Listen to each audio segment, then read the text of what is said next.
Buenos días, mi nombre es Stephanie Beatriz Tino de la Cruz. El día de hoy les estaré hablando sobre la raza, el genoma humano, la neurociencia, entre otros. Bien, antes de comenzar a desglosar el tema, debemos saber lo que es el hombre, cómo se socializaba, etcétera. Bien, el hombre, ser en comunicación. El tema del hombre ha sido y es uno de los grandes retos de reflexión filosófica actual. Enfrentarse a él como lo hace Zubiri, intentando horadar en los múltiples problemas que acosan al hombre. Dando una respuesta tan aguda y original no es tarea fácil y lo convierte en el referente obligado de la reflexión antropológica actual. Bien, el hombre es el animal del distanciamiento de la independencia y de la independencia. Para él, el estímulo ya no se le presenta como signo, sino como nota real. La diferencia no es solo gradual, sino esencial, porque si el hombre ha de ser viable, necesita aprender los estímulos como signos, sino, no como signos, sino como realidades. Bien, el hombre no puede limitarse a seleccionar biológicamente a través del instinto sus respuestas, sino que ha de elegirlas, escogerlas y determinar finalmente esa respuesta en función de la realidad. Bien, la vida sería radicalmente imposible si cada hombre, para lograr su existencia, tuviese que partir desde cero y elaborar por sí mismo sus modos de conductas. Necesita la ayuda de los demás, necesita la ayuda de los demás, convivencia, lo que recibe de los demás, tradición, necesita el aprendizaje, necesita la educación y necesita a los otros y necesita también a la comunicación. Bien. También la racionalidad humana. ¿Qué es la racionalidad humana? Bien, la racionalidad humana es la capacidad que permite pensar, evaluar, entender y actuar de acuerdo a ciertos principios de mejora y consistencia para satisfacer algún objetivo o finalidad. El ejercicio de la racionalidad está sujeto a mejora continua. Cualquier construcción mental llevada a cabo mediante procedimientos racionales tiene, por tanto, una estructura lógicamente distinguible, o sea, el razonamiento. Bien, la racionalidad no la atribuimos ni al modo metafísico de los tomistas y cartesianos, ni tampoco a los de los psicólogos materialistas que la hacen residir en el cerebro, sino que desbloqueando la carga metafísica de la definición de el hombre como animal racional, que desde Aristóteles llega a Linneo. Entendemos este predicado a través de unos contenidos materiales dados en las instituciones antropológicas. Bien, el futuro de nuestro cuerpo. ¿Cómo se ve nuestro cuerpo en el futuro? ¿Cómo se vería? El aspecto que tendrá el ser humano dentro de cientos y miles o millones de años es una de esas grandes preguntas a las que los científicos no pueden replicar con una única respuesta. Obviamente, nos convertimos en individuos más altos, sanos y expertos. Se trata de una fantasía generalizada, pero algunos investigadores apuntan a panoramas más realistas y otros creen que siquiera sufriremos cambios dignos de reseñas. Las teorías más extraordinarias dibujan un futuro de ciencia ficción en el que podríamos convertirnos en cyborgs, organismos cibernéticos, o sea, en organismos cibernéticos dotados de dispositivos mecánicos para mejorar las limitadas capacidades biológicas con las que hemos nacido. E incluso hay quien apunta que acabaremos digitalizando nuestras conciencias para conseguir la inmortalidad cibernética. El genoma Otros científicos también afirman que la evolución sigue actuando a partir de distintas frecuencias de determinados genes según la localización geográfica de los individuos estudiados. Y algunos atribuyen a que gran importancia de la selección de la pareja sexual para garantizar hijos más sanos, una selección a la que la tecnología puede dar un giro, ya que permitirá obtener descendencia sin enfermedades más fuertes y saludable y por lo tanto también más atractiva. Bien, ahora pasamos a lo que es el genoma humano. ¿Qué es el genoma humano? Bien, las investigaciones sobre el genoma humano se convierten en uno de los mayores retos científicos a finales de este siglo, perdón, el siglo de extraordinarios logros de la ciencia, pero también de enormes tragedias humanas. El genoma humano es un concepto que se refiere al contenido genético de un organismo, es decir, toda la información que se encuentra en el núcleo de las células, codificada en el caso de los seres humanos, como una complicadísima secuencia del ADN. Bien, la secuencia del ADN que conforma el genoma humano contiene la información codificada necesaria para la expresión altamente coordinada y adaptable al ambiente del preteoma humano, es decir, del conjunto de las proteínas del ser humano. Las proteínas y no el ADN son principalmente biomoléculas efectoras que poseen funciones estructurales, enzimáticas, metabólicas, reguladoras y señalizadoras, organizándose en enormes redes funcionales de interacciones. Bien, la clonalización. ¿En qué consiste la clonalización? La clonalización consiste en la reproducción asexual y agamética tendiente a la producción de individuos biológicamente idénticos al individuo adulto del cual provienen las células con el material genéticamente codificado. O sea que, por ejemplo, yo tengo ese celular y yo quiero tener una misma réplica del teléfono. O sea, será una réplica, o sea, lo mismo.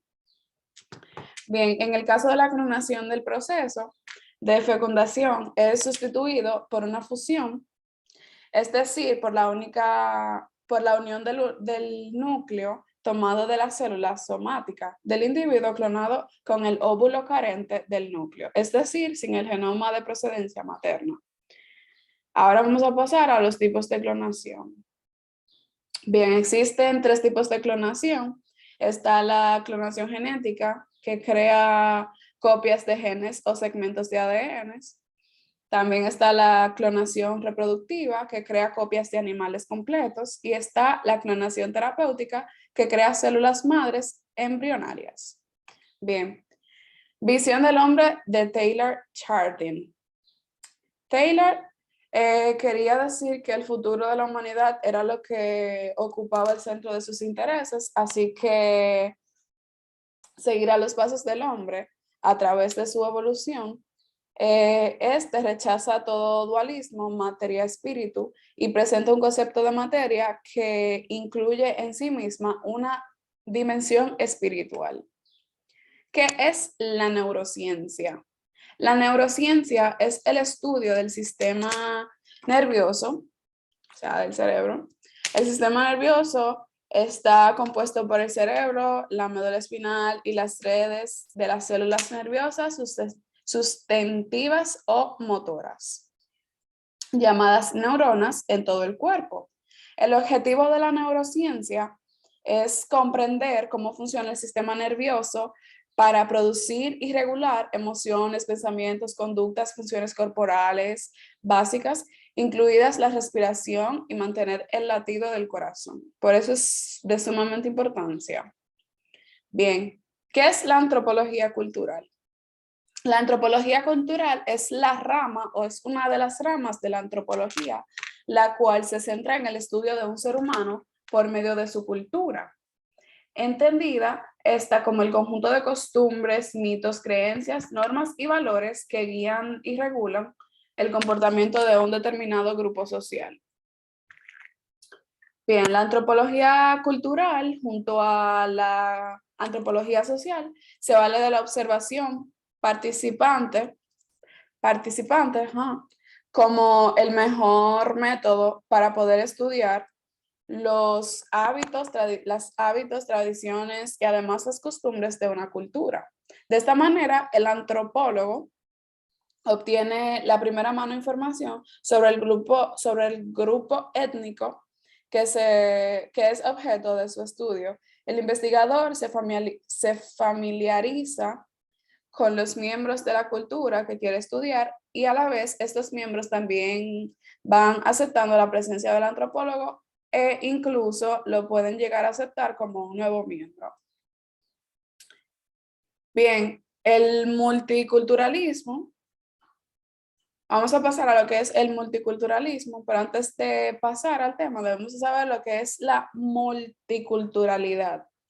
Bien, la multiculturalidad se refiere a la convivencia de diferentes civilizaciones en el mismo espacio geográfico. Por ejemplo, en México hay 11 idiomas diferentes que se derivan de los numerosos grupos étnicos nativos del país, con el de mayas y purépecha. Bien, ahora vamos a pasar a lo que es el multiculturalismo. En el uso actual, más generalizado, multiculturalismo suele entenderse como el reconocimiento de la coexistencia de grupos culturales diferentes dentro de un mismo Estado nacional.